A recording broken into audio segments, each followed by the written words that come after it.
ini sangat banyak ya. Dari selama tahun 2020 terdapat 230 putusan, ini tersebar di sejumlah pengadilan di seluruh Indonesia.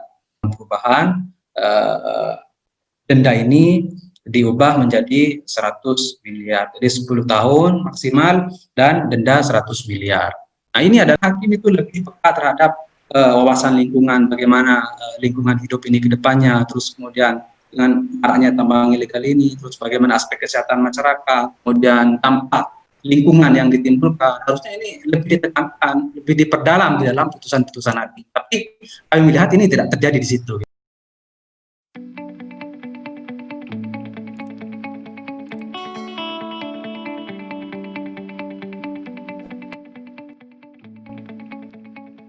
Rekan-rekan sekalian, luar biasa sekali ini penyampaian terkait pemetaan kasus hukum sektor energi dan pertambangan yang terjadi tahun 2020.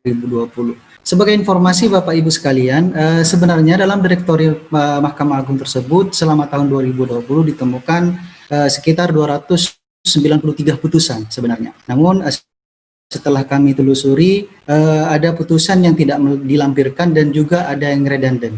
Sehingga terakhir ditemukan sekitar 230 putusan seperti itu. Baik Bapak Ibu dan rekan-rekan sekalian, apabila ada yang ingin bertanya silahkan langsung raise hand ataupun ketik di kolom komentar saya ingin bertanya. Di sini sudah ada Mbak Angeline yang akan mengajukan pertanyaannya. Dipersilahkan kepada Mbak atau Ibu Angeline untuk menyampaikan pertanyaannya. Baik, terima kasih Pak Moderator. Mohon maaf sebelumnya saya harus mematikan kamera karena saya sedang berada di perjalanan. Menarik sekali tadi yang disampaikan oleh pemandu diskusi kita pada sore hari ini, yaitu Mas Sunarto. Yang ingin saya tanyakan, dari hasil paparan Mas Sunarto tadi, sebagian besar kasus yang paling banyak ditemukan sepanjang tahun 2020 ini adalah kasus penambangan ilegal. Bahkan saya rasa di sektor energi dan pertambangan sendiri paling banyak dilakukan sepanjang tahun ialah penambangan ilegal. Nah, ini menjadi problem tentunya untuk kita semua, di mana ternyata undang-undang atau peraturan yang ada menjadi tidak efektif karena dilihat dari rendahnya tingkat kepatuhan masyarakat itu sendiri. Yang ingin saya tanyakan, pertama, faktor apa yang menyebabkan rendahnya tingkat kepatuhan masyarakat terhadap regulasi atau peraturan yang ada saat ini? Apakah peraturan yang ada ini tidak mampu mengakomodir sehingga marak terjadi pelanggaran, atau karena putusan hakim ternyata jauh dari ketentuan maksimal sehingga tidak memberikan efek jera bagi masyarakat, atau ada faktor-faktor yang lain? Lalu yang kedua, menurut Mas Sunarto sendiri, upaya apa sih yang seharusnya dilakukan untuk meningkatkan kepatuhan masyarakat itu sendiri? Seperti itu. Terima kasih. Baik, terima kasih Mbak Angeline atas pertanyaannya. Ada dua pertanyaan yang disampaikan. Dipersilakan kepada Mas Sunarto untuk memberikan jawaban pertanyaan dari Mbak Angeline. Baik, terima kasih. Sangat menarik ya yang ditanyakan oleh Mbak Angeline tadi terkait dengan faktor apa saja yang menyebabkan masih banyak terjadinya kasus pertambangan ilegal. Jadi jika kita lihat tadi dari 30 putusan, memang paling banyak adalah pertambangan ilegal, dan ini hampir terjadi di sepanjang tahun, bukan hanya di tahun 2020. Nah, apa faktornya? Sebenarnya banyak. Pertama, kalau kita lihat satu, kalau kita lihat siapa sih pelakunya, ini pelakunya rata-rata untuk yang diputus oleh pengadilan itu dilakukan oleh masyarakat, oleh warga sekitar. Jadi satu, kurangnya kesadaran hukum masyarakat terkait dengan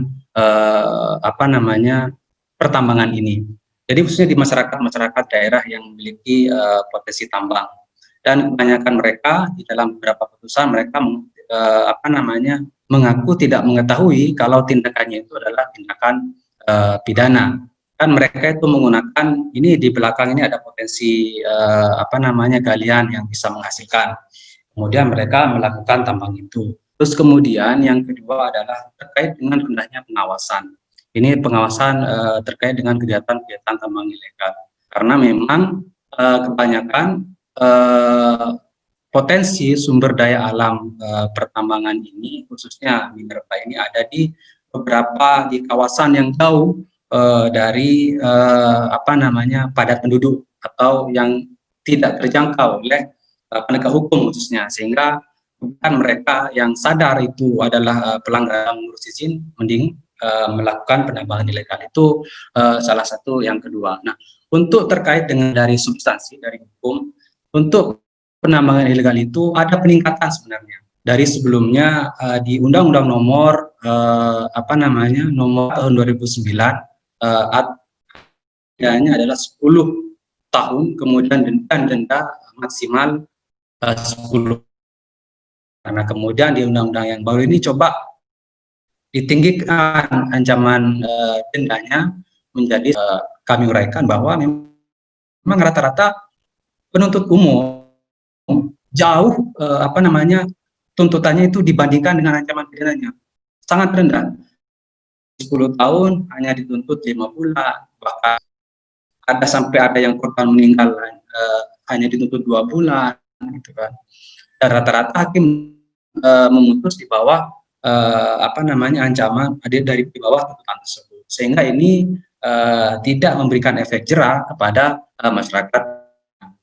Dan tadi memang rata-rata di 1 tahun harusnya, karena tadi tindak pidana pertama ini merupakan tindak pidana yang menurut saya cukup serius, karena berkaitan dengan lingkungan hidup, berkaitan dengan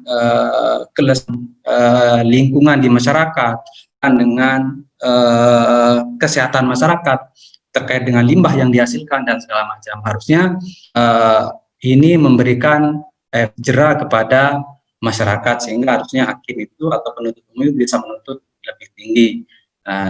Tentunya dilihat dari bentuk pidana dan jenis pidananya.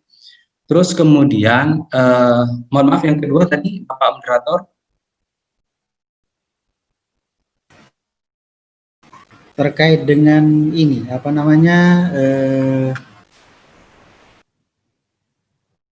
bisa untuk meningkatkan kesadaran masyarakat.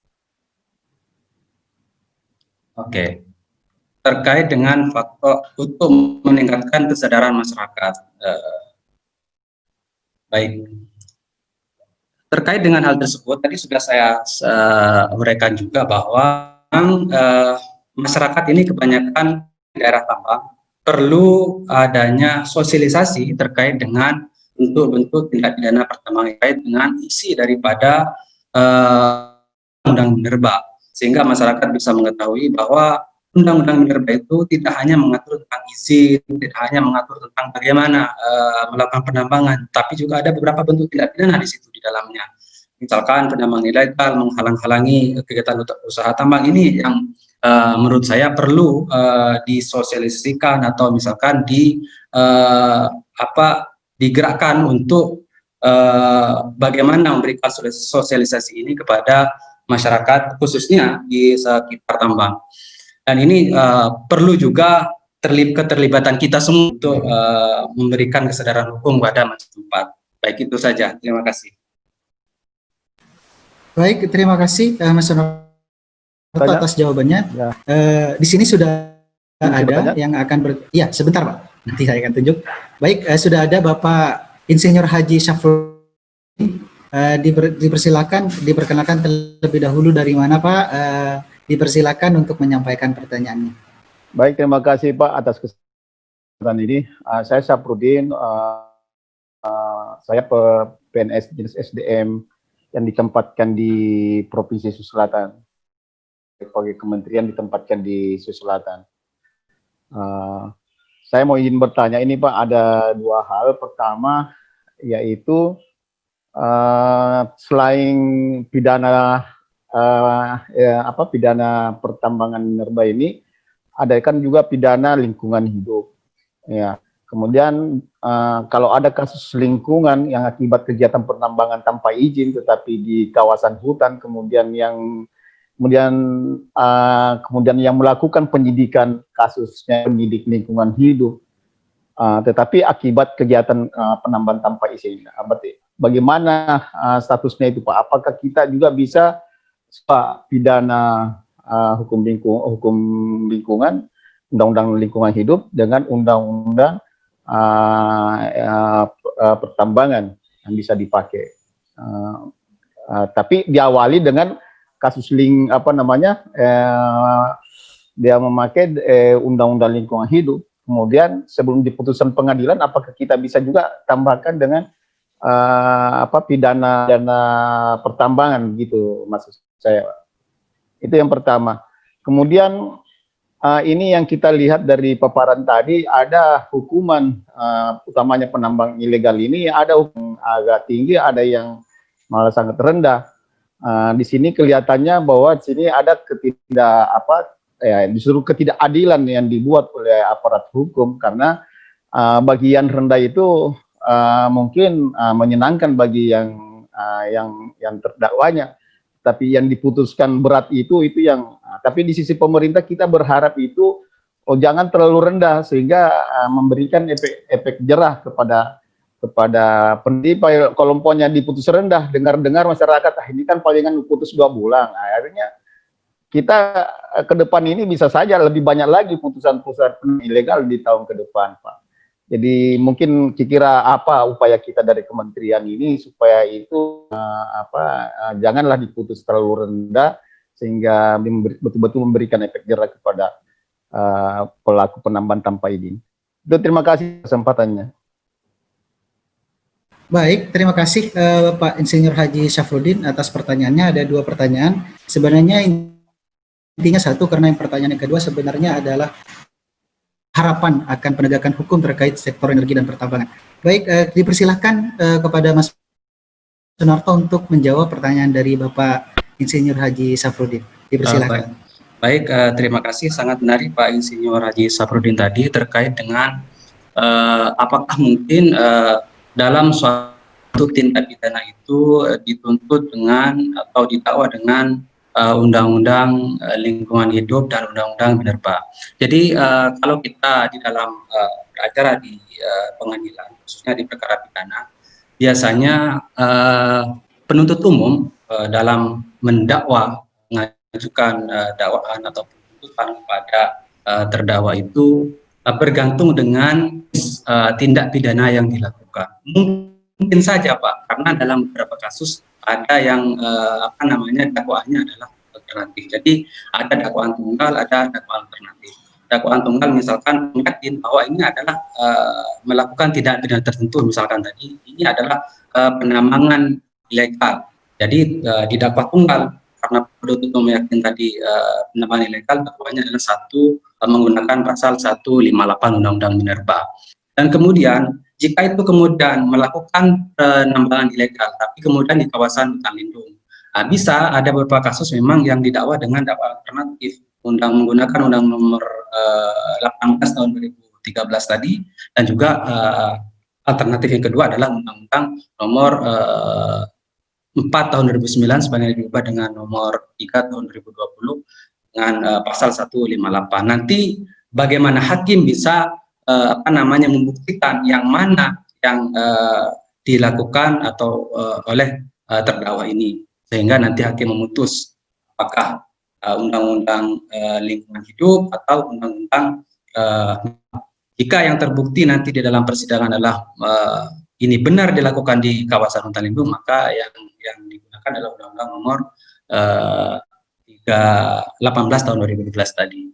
Itu mungkin dari saya Pak. Tadi yang kedua terkait dengan putusan dan tuntutan yang sangat ringan. Memang jika kita lihat satu persatu, memang jauh Pak. Jadi misalkan ini putusan di perkara penambangan ilegal, ancaman pidananya sangat tinggi, 10 tahun pidana penjara maksimal, meskipun di situ tidak ada ancaman minimalnya, dan denda 10 miliar, kemudian itu menjadi 100 miliar. Ini rata-rata dituntut oleh penuntut umum di bawah 1 tahun. Ada yang 5 bulan, kemudian ada yang 3 bulan, ada yang 4 bulan, ada yang 6 bulan. Jauh, sangat jauh dari 10 tahun tadi ancaman pidananya. Dan kemudian hakim biasanya memutus di bawah tuntutan itu. Tuntutannya 4 bulan, diputus kadang 2 bulan, 3 bulan, gitu. Kecuali ada 3 perkara tadi yang diputus serta kita atau diputus di atas daripada tuntutan penuntut umum. Tadi ada tuntutan ada perkara pidana yang diancam dengan dituntut 2 bulan, padahal di situ terbukti tindakan yang dilakukan oleh penambang ilegal itu menyebabkan meninggalnya orang, itu dituntut 2 bulan. Kemudian, ini diputus 3 bulan oleh majelis hakim. Meskipun 3 bulan ini menurut kami ini masih terlalu rendah. Nah, tindak pidana jenisnya itu itu salah satu bentuk ironis sebenarnya ya, tidak bisa memberikan efek jerah kepada masyarakat yang lainnya, sehingga mereka selesai putusan karena sudah menjalani pidana, ditahan sudah sejak dari pertama kali ini. Selesai putusan sudah nggak ada ditahan lagi karena sudah selesai jika dihitung dari sejak awal yang bersangkutan atau terdakwa itu ditahan. Jadi memang salah satu problem, salah satu permasalahan kita terkait penegakan hukum di sektor energi dan pertambangan. Baik, mungkin itu sementara dari kami. Terima kasih, Pak. Bisa sedikit diskusi barangkali, Pak. Dipersilakan, Pak. Ya. Artinya ini kan kalau tidak ada upaya-upaya dari institusi kita, upaya-upaya yang kita lakukan untuk ke depan, maka akan begini terus, bahkan bisa lebih banyak perkara-perkara ilegal lagi ke depan. Maksud saya, ada enggak upaya secara institusi ini kan bisa dikoordinasikan antar institusi, antara lembaga, karena bisa dikata pihak Kementerian SDM ini dirugikan dengan adanya tuntutan yang sangat ringan itu, ditambah lagi putusan hakim lebih rendah dari tuntutan jaksa. Terus ini upaya perbaikan efek jerah kepada penambang ini akan berlanjut terus. Maksudnya kalau tidak ada upaya akan begini terus ke depannya, Pak begitu Wasnya narasumber. Artinya di institusi antar lembaga, pimpinan lembaga, kementerian dengan kejaksaan dengan kehakiman bisa duduk bersama untuk menyelesaikan perkara penambahan tanpa. Karena ini Pak, kami di Sulawesi Selatan ini juga bikin pusing betul ini penambahan tanpa izin, Pak. Kebetulan saya sering jadi saksi ahli kasus-kasus seperti yang saya sering jadi saksi ahli di persidangan, di bahkan beberapa putusan di persidangan juga.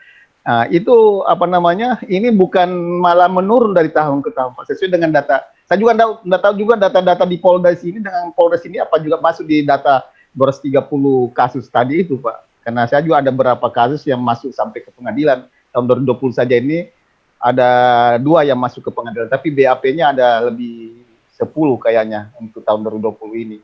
Saya nggak tahu ini data ini sudah masuk ke data tadi atau belum, saya nggak tahu juga, Pak. Karena kami diminta oleh kepolisian untuk jadi saksi dia di BAP. Ada 2 yang kalau tidak salah masuk ke pengadilan ini. Tapi saya nggak tahu, kan kita ini saksi ahli, kita nggak tahu putusannya, kita nggak ikuti lagi. Saya terus terang nggak tahu putusan terakhirnya. Jadi makanya saya juga ini berharap mungkin secara institusi nanti pimpinan juga bisa duduk bersama supaya Kementerian SDM jangan dimasalahan terus dengan penambahan tanpa izin ini kalau tidak ada upaya antar institusi. Itu maksud saya, Pak. Ini usul aja, Pak, ke depan. Baik. Terima kasih Insinyur Sahrudin atas penyampaiannya. Apakah Mas Sunarto masih ada yang perlu ditanggapi dari terima kasih.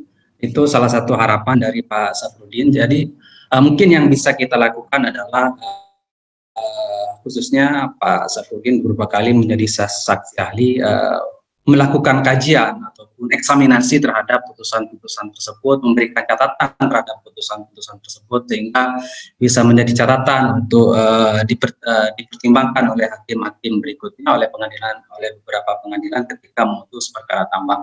Mungkin untuk yang tambahan dari kami itu adalah bisa kita lakukan semua, melakukan eksaminasi, melakukan catatan terhadap atau melakukan terhadap beberapa putusan-putusan tersebut, dan ini bisa menjadi masukan nanti bahwa hakim itu penuntut umum itu sangat rendah dan hakim itu memutus perkara-perkara tambang.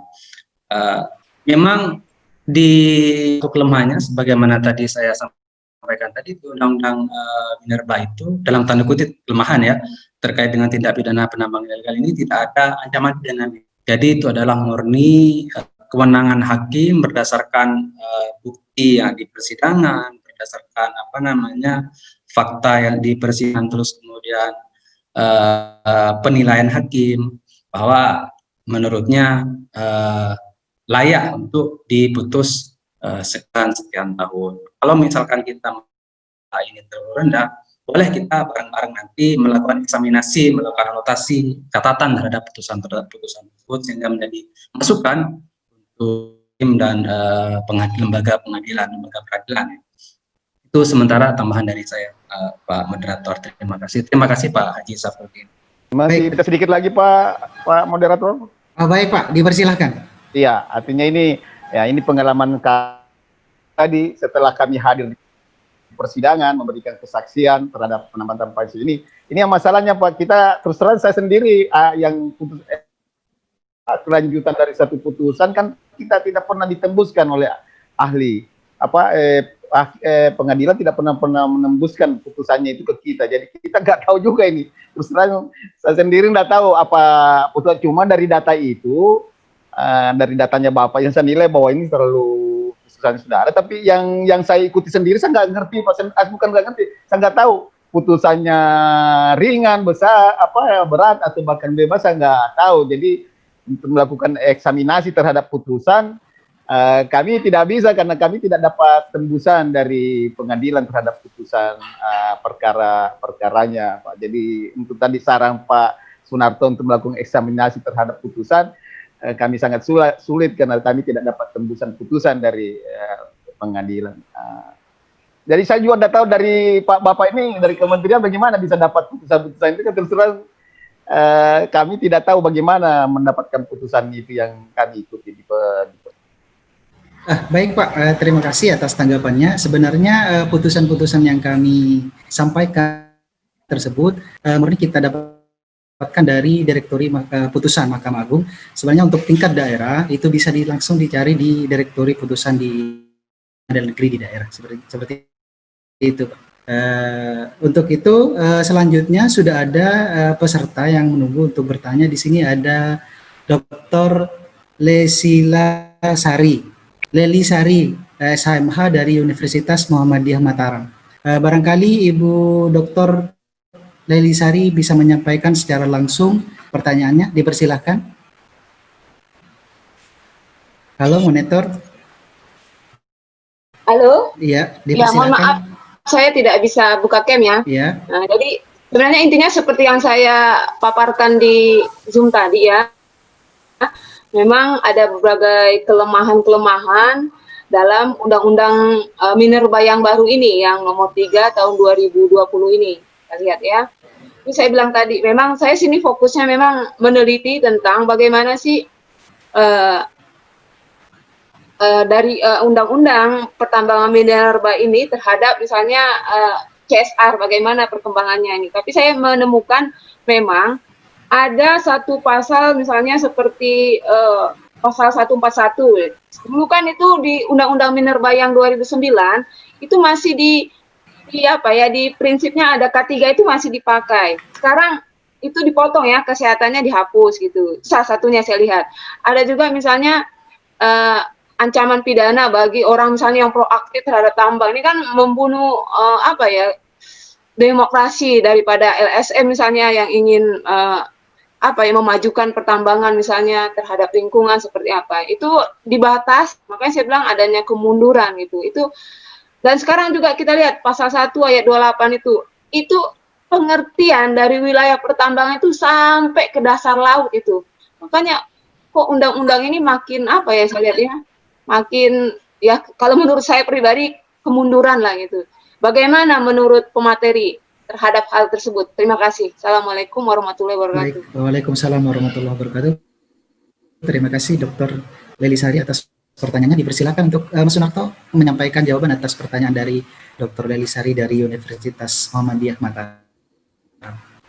Baik, terima kasih Bu Dr. Relisari, Universitas Muhammadiyah Mataram, terkait dengan Undang-Undang Minerba yang baru, yaitu Undang-Undang Nomor 3 Tahun 2020 tentang perubahan atas Undang-Undang Nomor 4 Tahun 2009. Apakah mengalami kemunduran? Itu adalah pertanyaan dasar.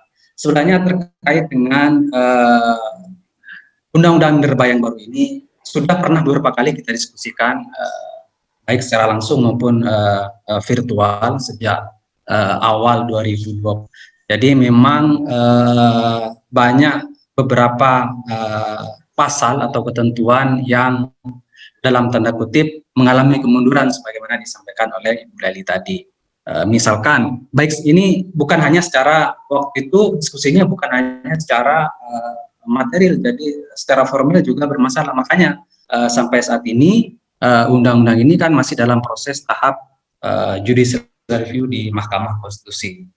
Misalkan terkait dengan penarikan kewenangan daerah ke pusat, kemudian juga termasuk tadi tentang yang disinggung adalah misalkan terkait dengan tindak pidana menghalang-halangi kegiatan. Mungkin ini menjadi fokus kita pada hari ini karena sebagaimana saya uraikan tadi bahwa memang dalam sebelumnya itu ancaman pidananya 1 tahun dan denda 10 miliar, di Undang-Undang Perubahan ini menjadi 100 miliar. Nah, apakah ini mengalami kemunduran? Ini pada prinsipnya sebenarnya aturan mengenai menghalang-halangi atau mengganggu kegiatan usaha pertambangan yang dilakukan oleh perusahaan misalkan yang sudah memiliki izin ini dalam rangka untuk melindungi kegiatan usaha. Jadi sudah memiliki izin usaha yang sah sesuai dengan peraturan perundang-undangan, Undang-Undang Minerba coba melindungi itu, sehingga ini bisa melakukan kegiatan usaha yang lancar, baik dan benar. Maka yang mengganggu, yang memiliki izin ini, mereka itu ada ancaman pidana, merupakan tidak pidana. Namun dalam praktiknya, sebagaimana disampaikan oleh Bu Dr. Relisari ini, banyak digunakan oleh beberapa perusahaan, maksudnya perusahaan besar, untuk mengkriminalisasi mereka yang proaktif terhadap kegiatan usaha tambang ini, misalkan masalah sengketa lahan, masalah lingkungan. Mereka yang bersuara ataupun aktif terhadap kegiatan ini biasanya dilaporkan dengan kegiatan menghalang-halangi ini. Nah, apakah dengan tambahan atau dengan perubahan denda ini menjadi kemunduran? Nah, ini bergantung dari perspektif kita. Nah, kita memandang hal tersebut. Termasuk tadi di pasal 141. Dan juga banyak sebenarnya di beberapa peraturan undang-undang ini, di undang-undang ini, Undang-Undang Nomor 3 Tahun 2020 ini, yang mendapat banyak tanggapan, sorotan dari berbagai publik. Dan sampai saat ini masih dalam proses judicial review di Mahkamah Konstitusi. Mohon maaf, saya tidak bisa memberikan penjelasan atau keterangan yang lebih lengkap mengenai hal itu. Dan mungkin Ibu Leli, kami sudah melakukan kajian terkait dengan perbandingan Undang-Undang Minerba yang baru dan Undang-Undang Minerba yang lama itu, mungkin nanti bisa diakses di website resmi kami, di website Pusat. Di situ sudah kami sebutkan hal-hal apa saja yang berubah, hal-hal apa saja yang mendapat catatan dari kami terkait dengan perubahan Undang-Undang Minerba yang baru ini. Terima kasih. Baik, terima kasih Mas Sunarto atas jawabannya. Sudah ada teman-teman ini yang menunggu untuk bertanya. Kami panggil Mas Aditya Chandra atau Bapak Aditya Chandra untuk bertanya secara langsung kepada pemateri. Dipersilakan. Monitor Bapak Aditya Chandra.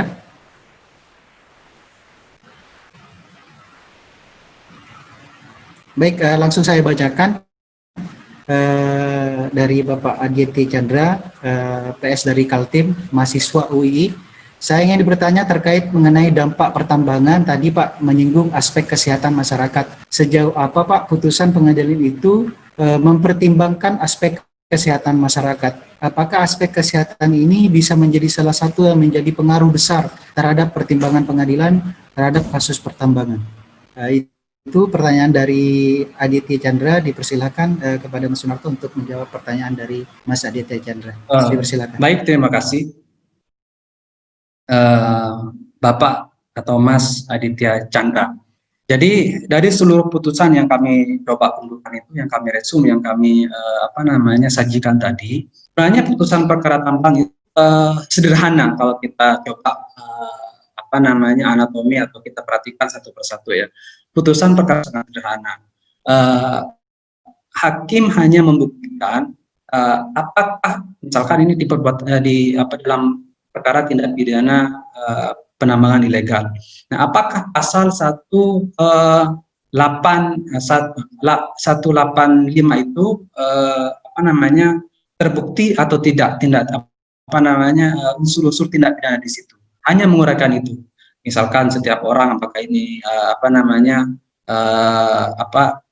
ada izin atau tidak, terus kemudian itu sudah melakukan penambangan atau tidak, apakah ada alat-alat tambang di situ yang bisa dibuktikan gitu. Hanya seperti itu, hanya membuktikan tindak pidananya itu. Nah, bagaimana dengan aspek kesehatan masyarakat? Kami masih berdasarkan hasil penelusuran kami masih belum menemukan itu menjadi pertimbangan utama bagi hakim, termasuk juga terkait dengan wawasan lingkungan hidup.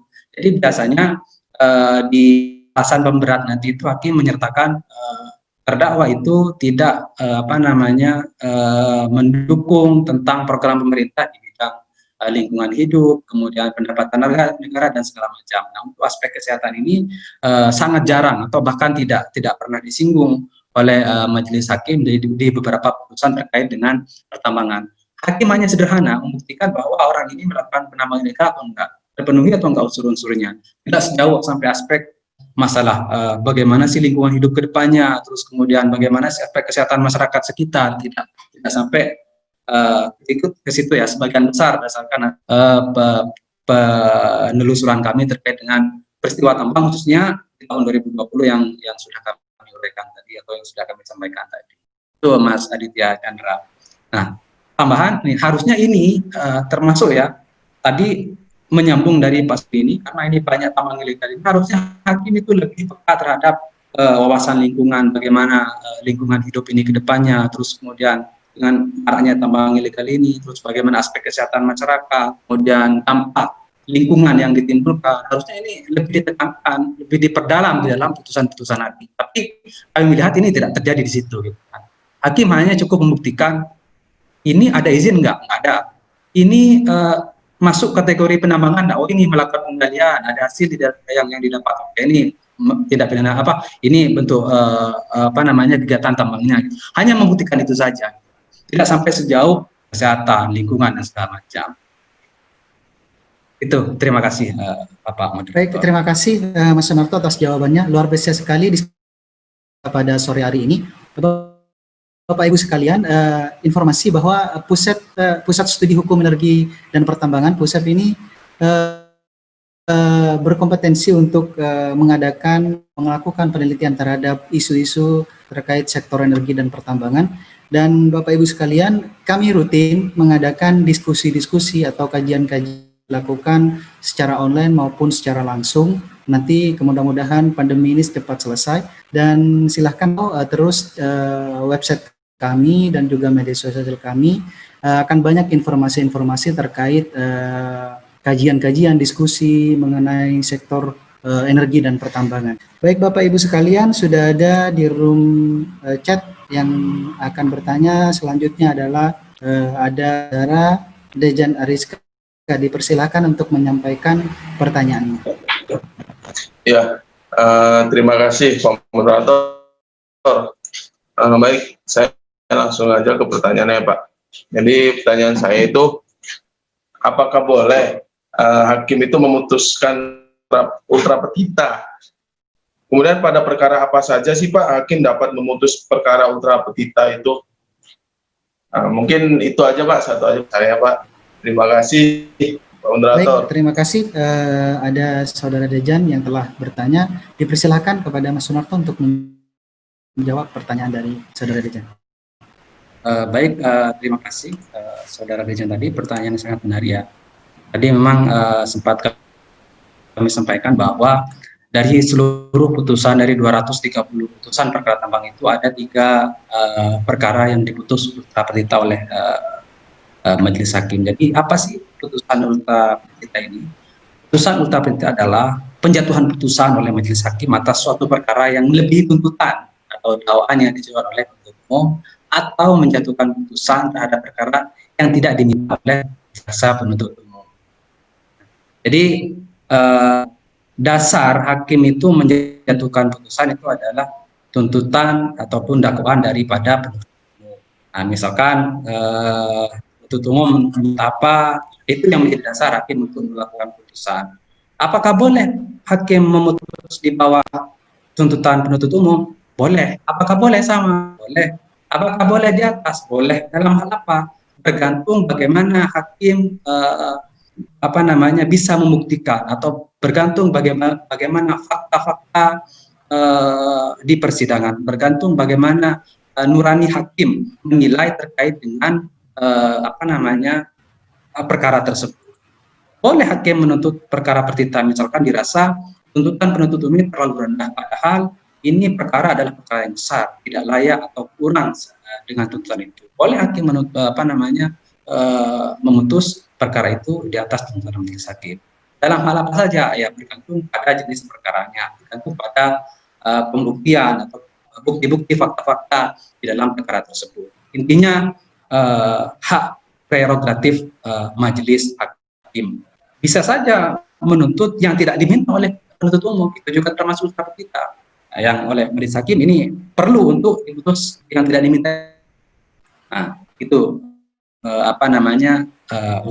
putusan ultra petita. Jadi pada prinsipnya sekali lagi boleh bergantung pada bagaimana hakim menilai, bagaimana nurani hakim menilai terkait dengan perkara-perkara tersebut. Kalau misalkan tadi seperti contoh yang saya contohkan tadi, terkait dengan perkara tambang yang ultra petita, misalkan dituntut 2 bulan oleh majelis hakim, ancamannya 10 tahun. Ini perkara ada hal-hal yang memberatkan. Nah, itu biasanya nanti diuraikan oleh majelis hakim di putusannya. Sebelum amar putusan itu, majelis hakim itu biasanya menguraikan dulu hal-hal apa saja yang memberatkan, hal-hal apa saja yang meringankan. Kalau ada hal yang memberatkan yang dirasa ini diputus di atas tuntutan, maka bisa saja boleh, itu adalah hak prerogatif hakim gitu. Terima kasih Pak Moderator. Baik, terima kasih Mas Sunarto atas jawabannya. Selanjutnya mungkin ada di sini sudah ada Bang Ikhwan Faroji, barangkali akan menyampaikan pertanyaannya, dipersilakan. Terima kasih dan mungkin saya hanya menambahkan sedikit saja. Pertama, kalau memang soal pertambangan ini ingin menjadi satu atensi begitu ya, maka sebenarnya kita bisa bahwa tindak pidana pertambangan ini adalah tindak pidana extraordinary, kan gitu, sehingga kemudian menjadi satu prioritas. Yang kedua, soal tuntutan yang minim. Tadi sudah disinggung oleh Mas Narto bahwa apa memang pertambangan itu kita kategorikan sebagai extraordinary, maka berkonsekuensi pada tuntutan atau pada ancaman hukuman begitu ya. Ancaman hukuman ini kalau melihat tren tadi itu ternyata tuntutannya sangat minim padahal dampaknya cukup besar. Maka kemudian secara regulasi ancaman pidananya mestinya ada ancaman hukuman minimum khusus, sehingga ya JPU tidak bisa menuntut kurang atau di bawah dari ancaman hukuman minimum khusus itu.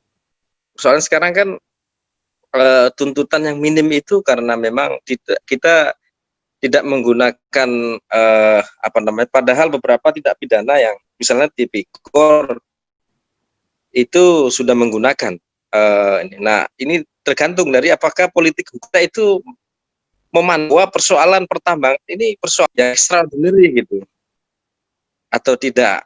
Nah itu menurut saya yang ya perlu ini kalau kita memandang bahwa soal pertambangan ini soal yang sangat penting ya mungkin politik hukumnya menjadikan itu suatu yang ekstraordinari. Ya, terima kasih Pak Wirjan, mungkin gitu aja. Baik, terima kasih Bang Ivan atas penyampaian. Rekan-rekan sekalian, sebagai tindak lanjut sebenarnya dari acara ini, sebentar lagi atau ke depan Pusep mengadakan diskusi atau acara terkait dengan eksaminasi putusan pengadilan. Oleh sebab itu, informasinya di website atau di media sosial kami akan ada kajian lebih lanjut terkait pemetaan kasus hukum ini, khususnya mengenai eksaminasi atas putusan hakim atau pengadilan. Baik, Bapak Ibu sekalian, Tambahan Pak Moderator. Silahkan. Ini untuk Pak Haji Syarifuddin tadi ya. Saya sempat lupa tadi terkait dengan tidak tahu untuk mengetahui putusan. Jadi sekarang informasi ini Pak Haji Syarifuddin, isinya Haji Syarifuddin, bahwa sekarang pengadilan atau Mahkamah Agung sekarang sudah ini ya untuk informasi putusan itu sudah modern dan sudah bisa kita akses. Jadi kalau sudah perkara itu diputus, Syafruddin bisa langsung akses di direktori putusannya Mahkamah Agung di websitenya Mahkamah Agung. Tinggal ketik nomor perkaranya atau nama pihaknya. Itu nanti akan muncul Pak. Nanti Bapak bisa lihat apakah sudah atau belum. Biasanya cepat kalau selesai ini. Itu salah satu kemajuan dunia lembaga peradilan kita sebenarnya. Jadi tinggal klik aja kata kuncinya apa, nama terdakwa, nama pihak, ataupun nomor perkaranya. Nanti akan keluar dan bisa diakses, download putusannya. Yang kedua, sebenarnya disampaikan oleh moderator tadi, terkait dengan eksaminasi, kita akan nanti Pak, kami dari 230 putusan itu kami pilih beberapa putusan yang menarik untuk kami nanti akan eksaminasi, kami kasih catatan, insya Allah dalam waktu beberapa hari ke depan akan kami diskusikan juga dengan Bapak Ibu sekalian. Nanti Pak Haji bisa bergabung bersama kami. Itu terima kasih moderator. Terima kasih undangannya Pak Darto. Baik, terima kasih Mas Sunarto atas penyampaiannya. Dan kami ucapkan juga terima kasih atas kehadiran rekan-rekan sekalian. Kami harapkan teman-teman sekalian mendapatkan dari acara kegiatan pada hari ini. Namun sebelumnya kami persilahkan kembali kepada Mas Sunarto untuk menyampaikan closing statement dari acara terkait dengan pemetaan kasus hukum sektor energi dan pertambangan selama tahun 2020. Kepada Mas Sunarto disilakan. Baik, singkat saja. Kita ini negara Indonesia merupakan salah satu negara yang kaya terhadap sumber daya alam yang dikelola dengan baik untuk sebesar-besar kemakmuran rakyat. Masuk diatur dengan baik bagaimana bentuk-bentuk tindak pidananya. Harusnya pengaturan itu perwawasan lingkungan, perwawasan kepentingan masyarakat. Masuk tadi menarik terakhir yang disampaikan oleh Bang Ivan, itu permasalahan daripada penegakan hukum kita di sektor energi dan pertambangan ini adalah tidak adanya ancaman minimal khususnya di Undang-Undang Minerba ya, misalkan tambang ilegal dan segala macam. Tidak ada ancaman minimal khusus yang diatur dalam undang-undang itu. Nah, harusnya kita kedepannya mulai mengkaji kembali nantinya perlu ini diatur sehingga nanti putusan-putusan yang dihasilkan oleh majelis hakim yang diberikan oleh majelis hakim itu benar-benar adil untuk masyarakat, bukan hanya untuk pelaku tapi juga untuk masyarakat sekitar, untuk rakyat Indonesia, untuk keberlangsungan alam sumber daya alam kita. Itu sementara dari saya terima kasih juga kepada semua peserta yang bertanya. Mohon maaf kalau ada kekurangan dari saya, mungkin kita bisa lanjut diskusi kapan-kapan lagi. terkait dengan hal ini. Terima kasih moderator. Assalamualaikum. Waalaikumsalam warahmatullahi wabarakatuh. Terima kasih Mas Sunarto atas closing statement-nya.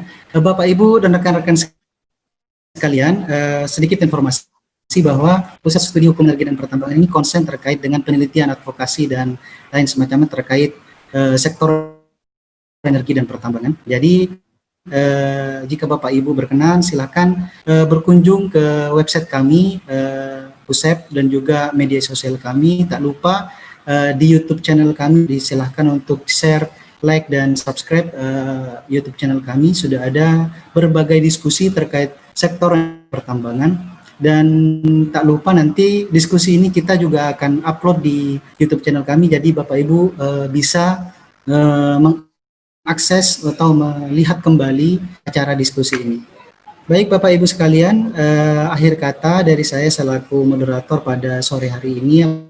Apabila ada yang kurang atau yang belum berkenan di Bapak Ibu sekalian, mohon maaf yang sebesar-besarnya. Wabillahi taufiq wal hidayah. Wassalamualaikum warahmatullahi wabarakatuh.